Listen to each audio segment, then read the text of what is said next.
Recommended MCQ number 13. काय म्हणलं ह्या प्रश्नात? एकदा प्रश्न पॉज करा, मराठीत सोडवा, इंग्लिशमध्ये सोडवा, बघा सोडून एकदा. सोडून याच्यासाठी बघा, नंतर मी एक्सप्लेन करताना जरा थोडं अडचण कमी येईल.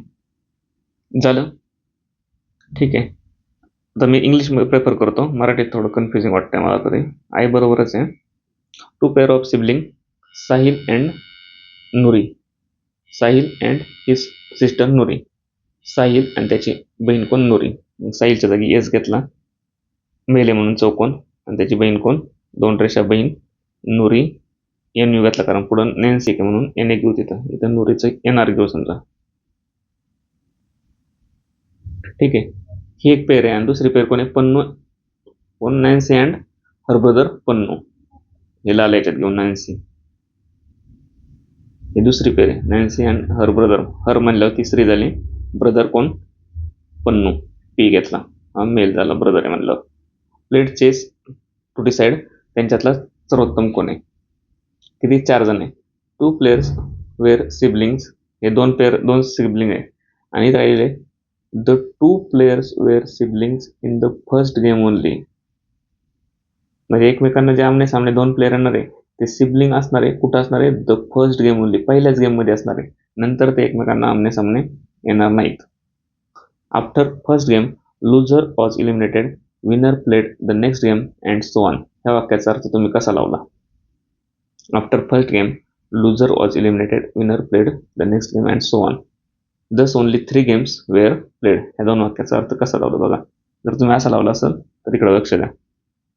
1 2 3 4 जण आहेत, तर तुम्ही म्हणले ह्या दोघांच्यात एक गेम होणार पहिली गेम, ह्या दोघांच्यात एक होणार दुसरी गेम. याच्यातून समजा 2 जिंकला, याच्यातून 3 जिंकला, तर ह्या दोघांच्यात होणार तिसरी गेम आणि यांच्यातला विनर 3 किंवा 2 तो विनर झाला. म्हणजे अशा पद्धतीने ही 1, ही 2 आणि ही 3 गेम होणार आहे.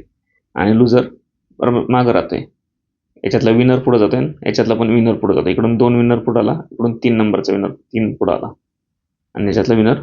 तर हे चुकीचं मांडले तुम्ही. त्या 2 वाक्याचा अर्थ असा नाही. IPL नाही ती. इथं काय म्हणले? After first game the लुझर was eliminated. फक्त पहिल्या मॅचमध्ये सिबलिंग असणार आहे. मग तर एक तर हे दोघं पहिली मॅच होणार आहे ही, नंतर त्याच्यातला जो पुढे जाईल समजा 1 2 3 4 म्हणून ते सिबलिंगचा नंतर सांगतो. गेम कशा ते झाल्या ते बघा. 1 2 3 4 ह्या दोघांची पहिली गेम झाली समजा. 1 पुढे आला, 2 हारल्यामुळे गेला, बाजूलाच झाला डायरेक्ट. ह्या दोघातला फ्रेश मधला 1 पुढे घ्यायचा याच्याबरोबर दुसऱ्या गेमला. ही पहिली गेम झाली. दुसऱ्या गेमला 1 बरोबर कोणाला फ्रेश घेतला? 3 घेतला समजा. 1 आणि 3 मध्ये दुसरी गेम झाली, तर त्यांच्यातून 3 निघला, नंतर 1 हारला, मग 1 हारल्यामुळे 1 पण गेला, मग 3 आला आणि पुरला फ्रेश किती? 4. मग 4 आला त्याच्याबरोबर खेळायला आणि तिसरी गेम 3 आणि 4 मध्ये झाली. जो जिंकला तो जिंकला. अशा पद्धतीने ही 1 2 आणि 3 गेम झाल्या आणि जो हारला तो राहतोय मागं, नवीन फ्रेश होतोय खेळायला. असा अर्थ आहे त्या 2 लाईनचा. आणि त्याच्यातली जी पहिली मॅच होणार आहे ना 1 आणि 2 ती सिबलिंग मध्ये होणार. नंतर परत सिबलिंग एकमेकांना आमने सामने येणार नाहीत. ठीक आहे. अर्थ कळायला प्रश्नाचा नक्की गेम कशा होणार आहेत. पुढं काय दिलंय बघा.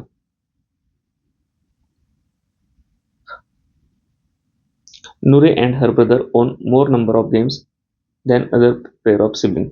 नुरी आणि हर ब्रदर म्हणजे यांनी जास्त गेम जिंकल्यात. किती जिंकले असतील? 3 गेम झाल्यात. एक तर 3च्या 3 यांनी जिंकले असतील, यांनी 0 जिंकले असतील, किंवा 2 यांनी जिंकले असतील, यांनी 1 जिंकले असतील. याच्या पलीकडे कंडिशन तयार होईल का?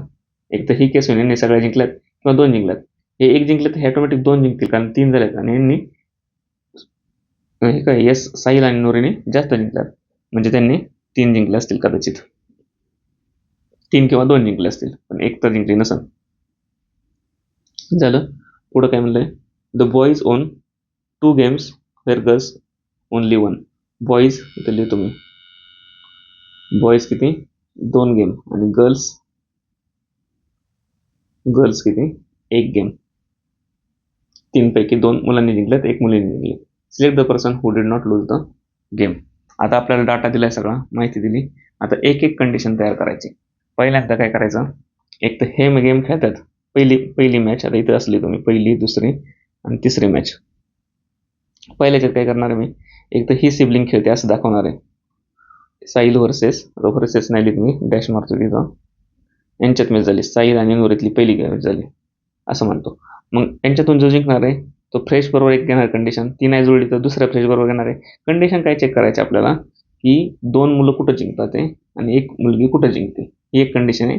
आणि ही दुसरी कंडिशन आहे, हे नुरी आणि साहिल जास्त गेम जिंकले पाहिजे कोणी नॅन्सी आणि पन्नूपेक्षा. ह्या 2 कंडिशन इथे लिहितो मी, कंडिशन 1 आणि ही कंडिशन 2. या 2 कंडिशन चेक करत जायच्या. आता घेऊ एक एक. झाली पहिली मॅच कोणात झाली, पहिल्या सिबलिंगमध्ये झाली. इथे लिहिले the first 2 players were sibling in the first game only. First गेममध्ये सिबलिंग होते. आता हे सिबलिंग आणले मी, साहिल आणि नुरीत पहिली गेम झाली. ठीक आहे, याच्यातलं कोण जिंकणार बघा ना तुम्हीच. याच्यातलं जर पहिल्यात साहिल जिंकला, नुरी हरला, तर साहिल पुढं आला.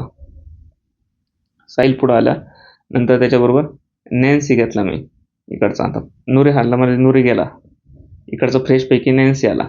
तर नॅन्सी, त्यांच्यात कोण जिंकणार, साहिल का नॅन्सी? जर साहिल जिंकला मानलं मी असं, याच्यातून साहिल जिंकला, तर साहिल बरोबर पुढे खेळायला कोण आला, पन्नू आला. बरोबर आहे. म्हणजे इथं पहिल्या 2 ठिकाणी साहिल जिंकला, जी योग्य केस आहे, मुलगा जिंकला. मग तिसऱ्या ठिकाणी साहिल आणि पन्नूत मॅच झाली, साहिल पण मेले आणि पन्नू पण मेले.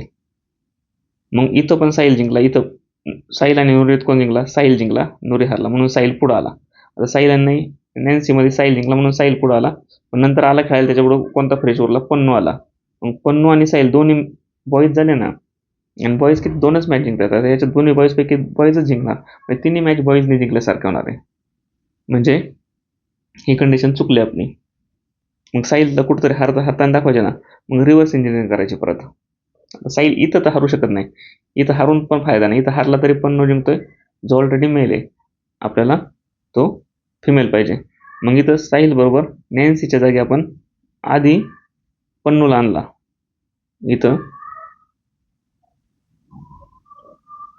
दुसऱ्या मॅचमध्ये नॅन्सी आणला होता ना तिकडून फ्रेशमध्ये, त्याच्या जागी आपण काय आणला होता, पन्नूला आणला, पन्नू. आता ह्या दोघांच्या मॅचमध्ये कोण जिंकलं, साहिल पन्नू. जर पन्नू जिंकला असं आपण मानलं, तर फ्रेश कोण येणार आहे पन्नू बरोबर, नॅन्सी येणार आहे, जे परत बहीण भाऊंड होणार आहे. आणि बहीण भाऊंड ते काय म्हणले, पहिल्याच मॅचला जिंकलेले आहेत. म्हणजे पन्नू तो जिंकू शकत नाही, इथं साहिलच जिंकणार परत. मग साहिल आला पुढं, साहिल बरोबर पन्नू हारला आता इथं. मग साहिल बरोबर कोण आणणार, फ्रेश कोण उरला, तर पन्नू झाला, पन्नू हरला, तर कोणाची पाळी, नॅन्सी आली समजा, ती स्त्री आहे. आता यांच्यात कोण जिंकणार, साहिल जिंकला तर 3 वेळा बॉईज जिंकणार, साहिल म्हणून इथं साहिल हारणार आणि कोण जिंकणार, नॅन्सी जिंकणार. नॅन्सी, कारण गर्ल 1 वेळा जिंकली पाहिजे. म्हणजे ही कंडिशन आपली ट्रू झाली, साहिल 2दा जिंकला, नॅन्सी 1दा जिंकली. बरोबर. आणि दुसरी कंडिशन काय दिली ती, साहिल आणि नुरीने जास्त गेम जिंकला पाहिजे. इथे साहिलने इथं 1 जिंकली, इथं 1 जिंकली, आणि म्हणजे यांनी 2 मॅच जिंकल्या. आणि नॅन्सी पन्नूच्या गेमनी नॅन्सीने 1 जिंकली, म्हणजे गर्लने 1 जिंकली, किंवा यांनी यांच्यापेक्षा जास्त जिंकल्या. दोन्ही कंडिशन आपल्या इथं बसल्या. म्हणजे शेवटची मॅच साहिल हरला, नॅन्सी जिंकला. ही कंडिशन बसली ना, आपल्याला विनरच विचारलाय ना, बसलं पहिल्या ठिकाणीच. मग काय विचारले का, select the person who did not lose the game. कोण हरला नाही, तर नॅन्सीच हरली नाही, कारण साहिल इथं शेवटच्या गेमला हरला, पन्नू सेकंड गेमला हरला, आणि नुरी फर्स्ट गेमला नुरी हरला, सेकंड गेमला पन्नू, थर्ड गेमला साहिल हरला, म्हणून नॅन्सी जिंकली. पर्याय नंबर 3. आलं लक्षात. बरं, अजून असं चेक करायचं 2 कंडिशन कुठं बरोबर बसतात आहे. थोडंसं कन्फ्युजिंग वाटत असलं तर वाटू द्या, पण शांत सोडवायचं. आता तुम्ही म्हणता ही केस मी समजा ही मागून घेतली, मला समजा आधी ही केस घ्यायची, हे आले खेळायला समजा. ठीक आहे, करून बघू. कोण आलं, नॅन्सी आणि पन्नू. पहिली गेम तर बहीण भावंडातच होणार, नॅन्सी वर्सेस पन्नू. आता याच्यातून कोण जिंकलेलं दाखवायचं आपल्याला. इथं नॅन्सी कोण आहे, स्त्री आहे, पन्नू पुरुष आहे. नॅन्सी जिंकला, 1 गेम नॅन्सी जिंकला समजा, नॅन्सी. तर नॅन्सी इथं आली ती. हिच्याबरोबर कोण येणार खेळायला, एक तर साहिल किंवा नुरू, कारण पन्नू हरलाय आता, हा जिंकलाय नॅन्सी. मग एक तर साहिल आला, तर यांच्यातून कोण जिंकन, नॅन्सी जिंकणारच नाही. नॅन्सी जिंकणार कारण स्त्री एकच गेम जिंकते, गर्ल एकच गेम जिंकते. मग गर्लने ही जिंकली म्हणजे नॅन्सी हरली. मग साहिल जिंकला यांच्यातून, साहिल पुढच्या फेरीला आला.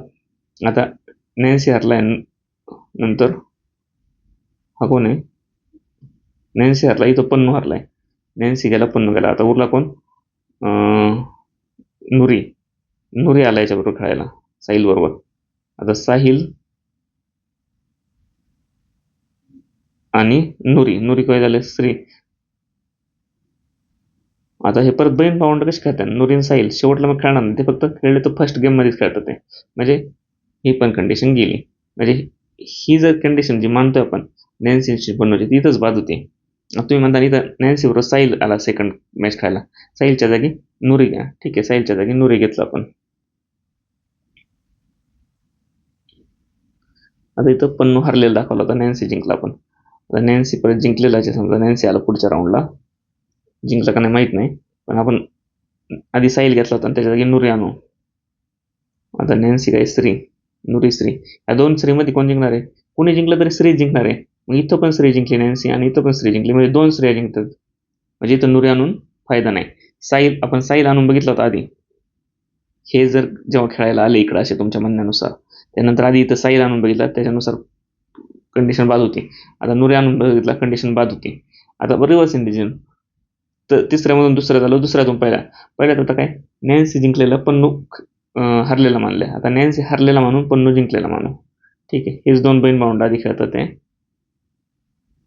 यांच्यात नॅन्सी जिंकला होता ना आधी, पन्नू हरला होता. आता नॅन्सी हरला, पन्नू जिंकला मानला. पन्नू आला पुढच्या राऊंडला. आता याच्यात साहिल आला समजा, इथं आधी साहिल घेऊन नंतर नुरी घेऊन बघू. साहिल आला खेळायला. आता ही यांच्यात कोण जिंकलं? मेलमध्ये कोणी पण मेल जिंकला. समजा पन्नू जिंकला, साहिल हारला. नंतर कोण आला खेळायला? नुरी आला. आता समजा पन्नू जिंकला, नुरी हारला. इथं कोण मग जिंकते? पहिल्या राऊंडला, पहिल्या गेमला पन्नू जिंकते, दुसऱ्याला पन्नू. मग पन्नूवाली ही बाजू दोनदा जिंकते ना. ही कंडिशन काय? आपल्याला इकडच्या एकदा जिंकली पाहिजे जास्तीत जास्त. म्हणजे इथं पन्नू जिंकून फायदा नाही सेकंडला, पन्नू हारलाच पाहिजे. पन्नू जर जिंकला तर इथं पण पन्नू जिंकला आणि इथं पण पन्नू जिंकला. अशा वृत्तीने पन्नू आणि नॅन्सी हे बहीण भावंड दोनदा जिंकले, पण ते जास्तीत जास्त एकदा जिंकलेत. हे बहीण भावंड जास्त जिंकलेत. म्हणजे पन्नू इथं हारणंच आहे. म्हणजे साहिल जिंकणे. साहिल जिंकला, साहिल पुढच्या राऊंडला आला. इथं साहिल बरोबर उरला कोण? नुरीन साहिल. आणि नुरीन साहिल काही बहीण भावंड आहे परत. ते फक्त बहीण भावंड पहिलीच मॅच खेळू शकतात, तिसरी मॅच नाही खेळता येणार. इथे लिहिले, स्पष्ट लिहिले, the two players sibling in the first game only. First game मध्ये सिबलिंग आहे, नंतरच्या गेम मध्ये सिबलिंग नाही. म्हणजे इथं साहिल जिंकलेला, पन्नू जिंकलेला दाखवला तरी आपण कुठतरी जाऊन अडकतोय. आलं लक्षात? त्याच्यामध्ये पहिल्या केसला उत्तर आलं तर तेच आपलं बरोबर आलं, नॅन्सी. आता हे पटपट मांडायची काम आहे. किंवा आता हे कंबाईनला राज्यसेवेला तरी ठीक होतं, आपण केस मांडल्या असत्या. कंबाईनला काय होतंय? टाइमच एवढा नसतोय, 1 तासात काय काय करणार. नाही तर ऍक्च्युली कसं सोडवायचं नाही ते माहिती आहे का? एकच मिनिट थांबा.